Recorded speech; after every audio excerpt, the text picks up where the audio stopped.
ওকে, চল শুরু করছি। রেডি তো সবাই? হ্যাঁ স্যার। হ্যাঁ স্যার। চলো তাহলে রেডি, অ্যান্সার বলো কি হবে।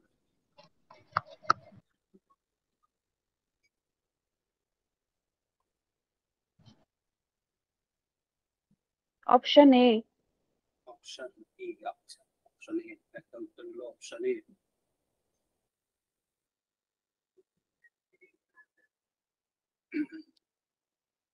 আর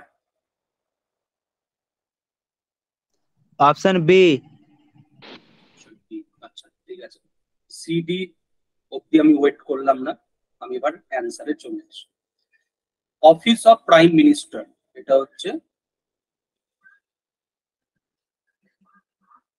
কনস্টিটিউশন, মানে কি এই অফিসটা সংবিধান থেকে কি করা হয়েছে, ক্রিয়েট করা হয়েছে। ওকে, তার মানে এই অফিসটার উল্লেখ সংবিধানে রয়েছে, তাহলে সংবিধানে উল্লেখ রয়েছে কোন আর্টিকেল? ঠিক আছে, অ্যান্সারটা হবে আর্টিকেল 74। ওকে, কেন 75 নয়? আর্টিকেল 74-এ কি বলা হচ্ছে, দেশে একটা মন্ত্রিসভা থাকবে এবং যে মন্ত্রিসভার প্রধান কে হবে, প্রাইম মিনিস্টার, তাই না? আর্টিকেল 75-এ কি বলা হচ্ছে? আর্টিকেল 75-এ বলা হচ্ছে মিনিস্টারদেরকে কে অ্যাপয়েন্ট করবে, কাউন্সিল অফ মিনিস্টারের সাইজ কি হবে, এই বিষয়, তাই না?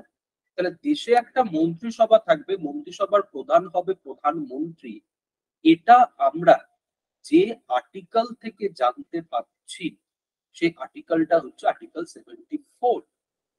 তাহলে যদি বলা হয় যে মন্ত্রিসভার উল্লেখ বা প্রাইম মিনিস্টার অফিসের উল্লেখ কোন আর্টিকেলে রয়েছে, তাহলে অ্যান্সারটা কিন্তু article 74।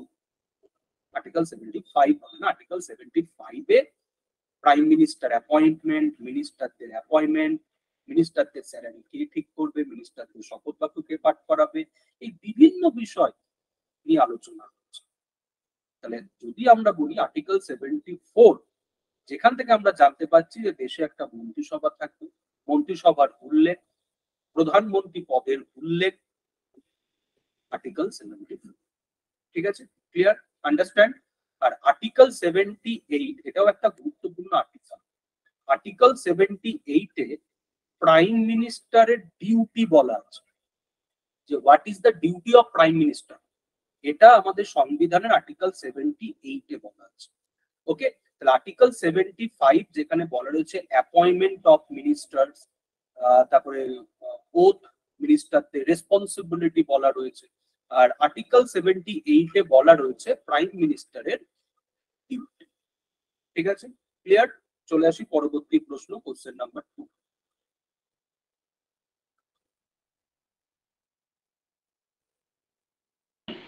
D sir, D, appointed by president.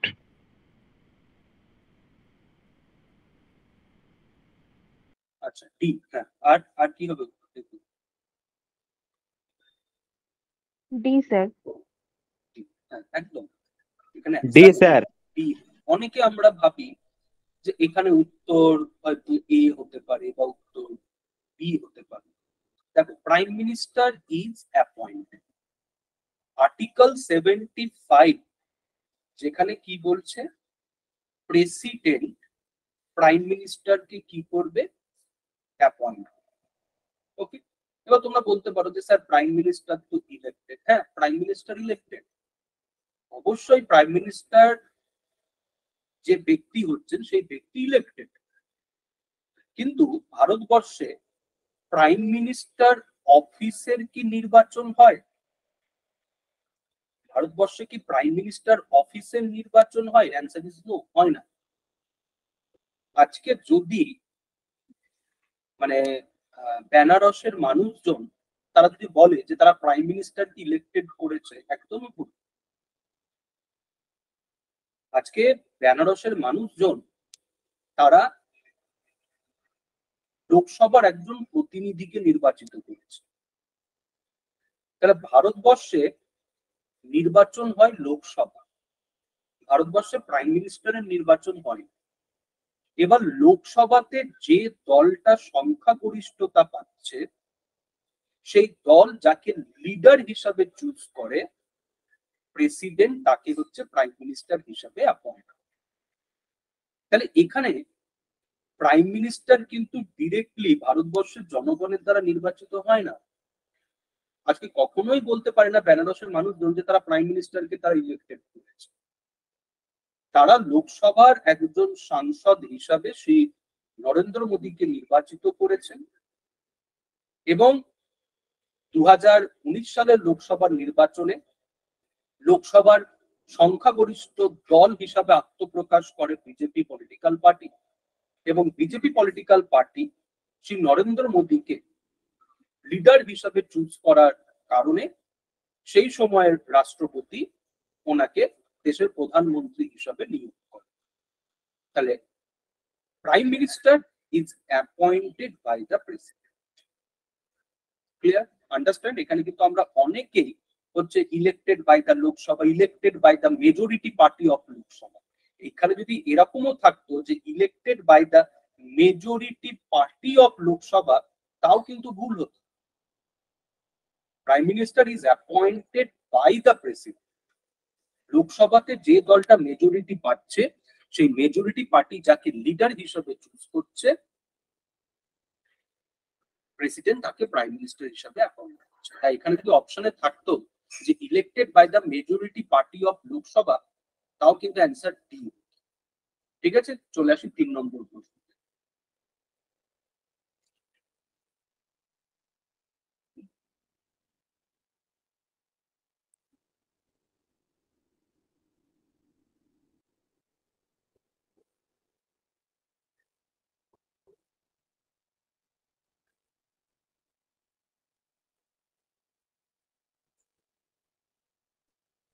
Option D A sir. একটা স্যার, So স্যার এ option টা মনে হচ্ছে 3 এ।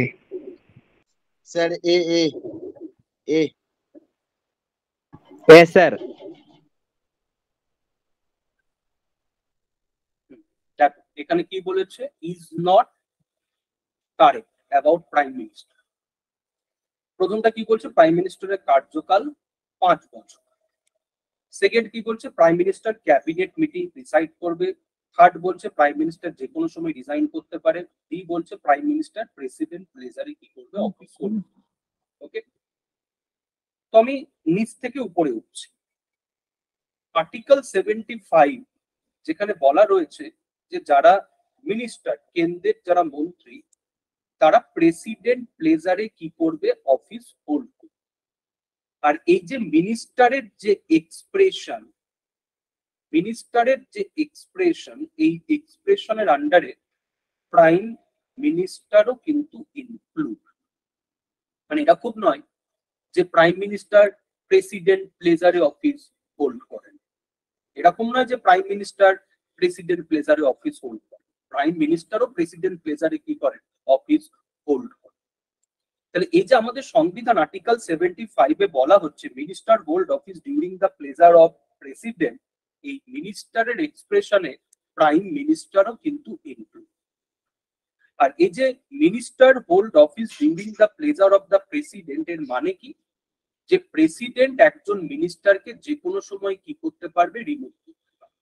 প্রেসিডেন্ট একজন মিনিস্টারকে যে কোনো সময় রিমুভ করতে পারবে, কিন্তু প্রেসিডেন্ট একজন মিনিস্টারকে তখনই রিমুভ করতে পারবে যখন প্রাইম মিনিস্টার কি করবে, প্রেসিডেন্টকে অ্যাডভাইস করবে।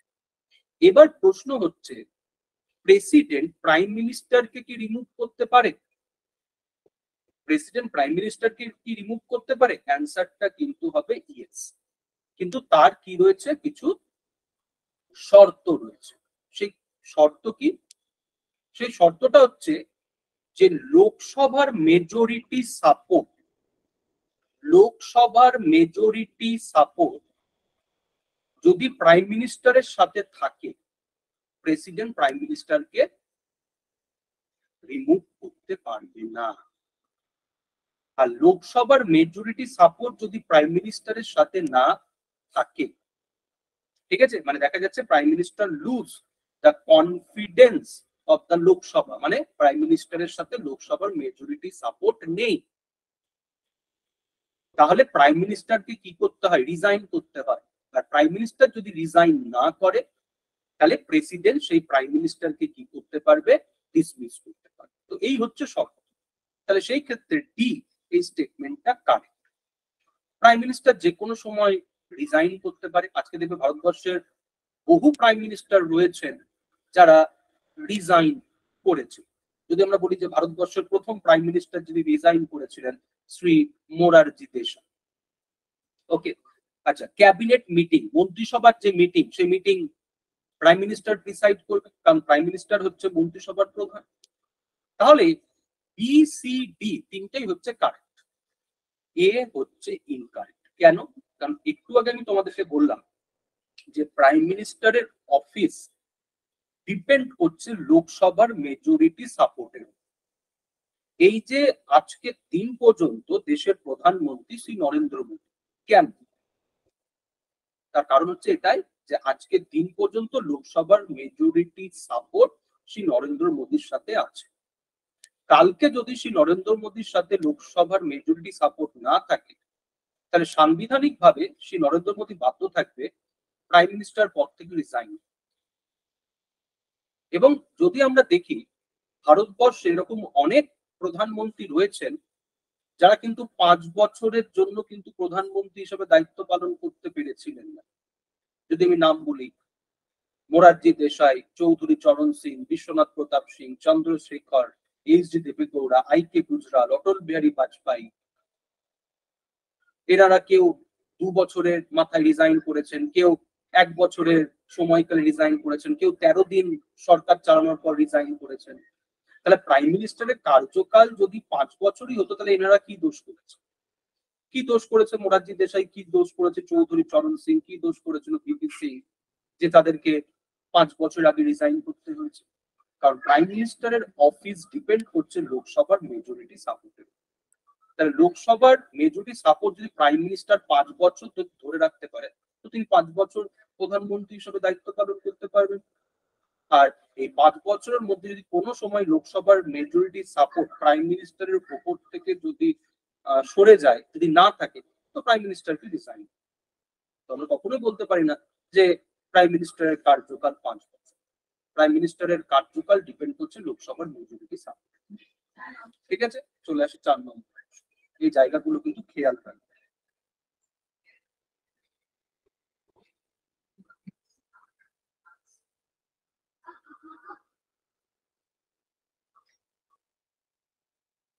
দেখো 4 নম্বর প্রশ্ন।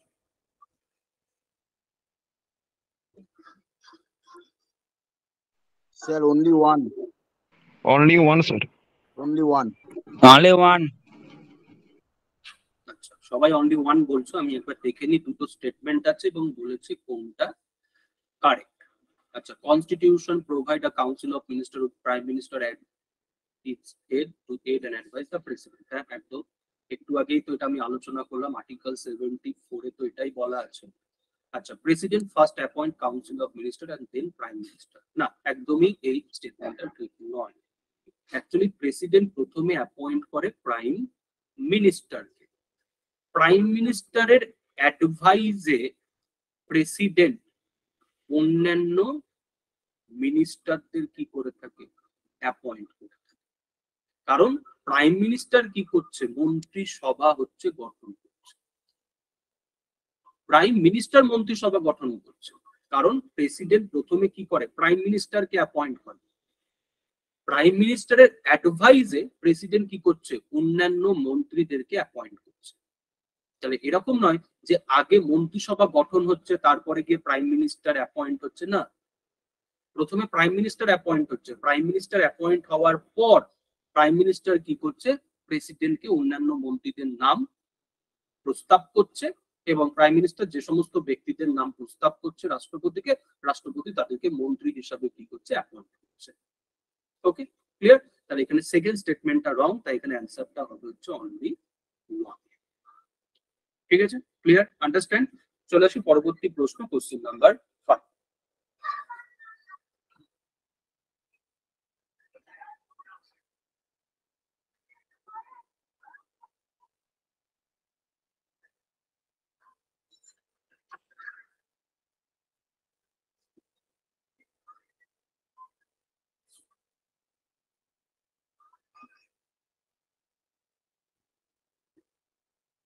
Sir, option B. Option D. Option D, sir.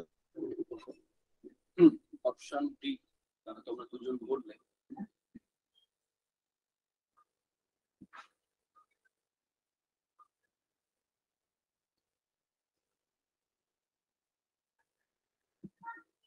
Sir hello বলো। স্যার, এই প্রশ্নটা তো সবগুলোই স্যার ঠিক মনে হচ্ছে কেন? সে তো ঠিকই, সবগুলোই তো ঠিক। ইন্ডিয়ান কনটেক্সটে তো সবগুলোই ঠিক।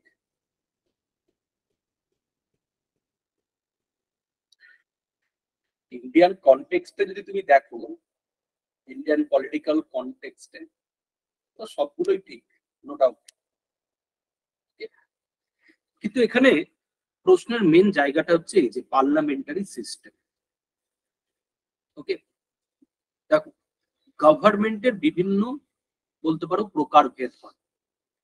যেরকম একটা আমরা বলে থাকি পার্লামেন্টারি অ্যান্ড প্রেসিডেন্সিয়াল, একটা আমরা বলে থাকি হচ্ছে ইউনিটারি অ্যান্ড ফেডারেল। তাহলে এই যে ভাগগুলো, এই ভাগগুলো কিসের উপর হচ্ছে? যেরকম ইউনিটারি অ্যান্ড ফেডারেল, এটা হচ্ছে ডিভিশন অফ পাওয়ারের উপর। মানে যদি দেখো কোন দেশের সংবিধানে ডিভিশন অফ পাওয়ারের কি নেই, বলতে পারো নিয়ম নেই, তার মানে সেই দেশটা হচ্ছে ইউনিটারি। তার মানে কি সেই দেশের সমস্ত ক্ষমতা কেন্দ্র সরকারের হাতে দেওয়া রয়েছে।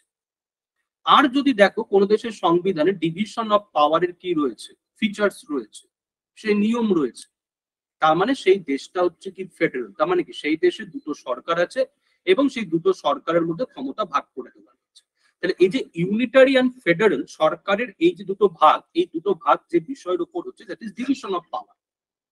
আর পার্লামেন্টারি অ্যান্ড প্রেসিডেন্সিয়াল, এই পার্থক্যটা যে বিষয়ের উপর হচ্ছে সেটা হচ্ছে executive and legislative relations. Parliamentary system মানে যেখানে এক্সিকিউটিভ এবং লেজিসলেচারের মধ্যে কি থাকবে, ক্লোজ রিলেশন। হ্যাঁ, একদম ক্লোজ রিলেশনস। আর প্রেসিডেন্সিয়াল মানে যেখানে বলতে পারো এক্সিকিউটিভ এবং লেজিসলেচারের মধ্যে কি থাকবে, একটা কনফ্লিক্ট থাকবে, নট আ ক্লোজ রিলেশনস, একটা কনফ্লিক্ট থাকবে। বিষয়টা আমি বুঝিয়ে বলবো আজকে। দেখো, হ্যাঁ, এবার এখানে আমি একটা ডিসক্লেমার দিই। ডিসক্লেমারটা কি? পার্লামেন্ট মানে কি? পার্লামেন্ট মানে হচ্ছে লেজিসলেচার, মানে আমাদের দেশের যে আইন সভা, সেই আইনসভার নাম পার্লামেন্ট। আজকে ব্রিটেনের আইনসভার নামও পার্লামেন্ট, কিন্তু বিশ্বের সমস্ত দেশের আইনসভার নাম কি পার্লামেন্ট? বলতো, বিশ্বের স্যার, সমস্ত না। দেশের আইনসভার নাম কি পার্লামেন্ট? না। এটা নয় যে আইনসভার নাম যদি পার্লামেন্ট হয় তার মানে সেখানে পার্লামেন্টারি সিস্টেম আছে, এটা বলা যায় না। আমরা এটাই বুঝি বা আমরা এটাই জানি যে আইনসভার নাম যদি পার্লামেন্ট হয় বা দেশে পার্লামেন্ট বলে যদি কোনো ইনস্টিটিউশনস থাকে তার মানে সেখানে পার্লামেন্টারি সিস্টেম আছে। আজকে আমেরিকার আইনসভার নাম হচ্ছে কংগ্রেস। আজকে আমেরিকার আইনসভার নাম কংগ্রেস না হয়ে যদি পার্লামেন্ট হতো তাও আমেরিকাতে প্রেসিডেন্সিয়াল সিস্টেমই থাকতো। আজকে ব্রিটেনের আইনসভার নাম পার্লামেন্ট। আজকে ব্রিটেনের আইনসভার নাম পার্লামেন্ট না হয়ে যদি কংগ্রেস হতো তাহলে ব্রিটেনে কিন্তু পার্লামেন্টারি সিস্টেম থাকতো।